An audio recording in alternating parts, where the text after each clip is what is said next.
34 KG একটি ভোল মাছ বিক্রি হয়েছে 9.5 লাখ টাকায়। শুনতে অবিশ্বাস্য মনে হলেও এটাই সত্যি। মাছটি প্রতি কেজিতে দাম লেগেছে 31,500 টাকা। চাঞ্চল্যকর এমন খবর এলাকায় ছড়িয়ে পড়লে মাছটি এক নজর দেখতে ছুটে আসে এলাকাবাসী। আমি কালকে রাত্রে জানতে পারছি যে সাইফ ভি পাথরঘাটার উপজেলা যে সাবেক চেয়ারম্যান ছিল তার একটি বোটে একটি ভোল মাছ পেয়েছে 35 কেজি ওজনে। সেই মাছটি আজকে সকাল নাগাদ বিক্রি করা হবে। মাছটি ইতিমধ্যে পাথরঘাটা ঘাটে নোঙর করেছে।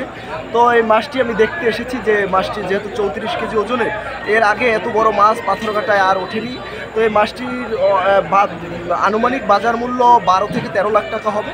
তো এই মাছটি সকলেরই একটি দেখার আগ্রহ, সেই আগ্রহ থেকে এখানে আমার আসা। 25 মার্চ বঙ্গোপসাগরে মাছ শিকারে যায় এফবি সাইফ নামের একটি ট্রলার। হঠাৎ করেই এই ট্রলারের জেলেদের জালে মহামূল্যবান ভোল মাছটি আটকে যায়। মাছটি দেখা মাত্র খুশিতে আত্মহারা হয়ে যান জেলেরা। তারা তৎক্ষণাৎ মাছটি বিক্রি করতে ঘাটে ফিরে আসেন। দেখেন, একটা মাছ বিক্রি হলো 9,56,500 টাকা। একটা মাছ আর এই মাছ একটা মাছ বিক্রি হয় 2,000 টাকা। 5,000 মাছ 5,000 মাছ। বরগুনার পাথরঘাটা উপজেলার মানিক মিয়ার মালিকানাধীন ট্রলারটিতে ভোল মাছটি ধরা পড়ে। ট্রলারের মাঝি জামাল জানান, যতবার সমুদ্রে গিয়েছেন ততবার লোকসানের মুখে ফিরে এসেছেন। ঈদকে রেখে মাছটি ধরা পড়ায় তারা 15 জন জেলে অনেক আনন্দিত।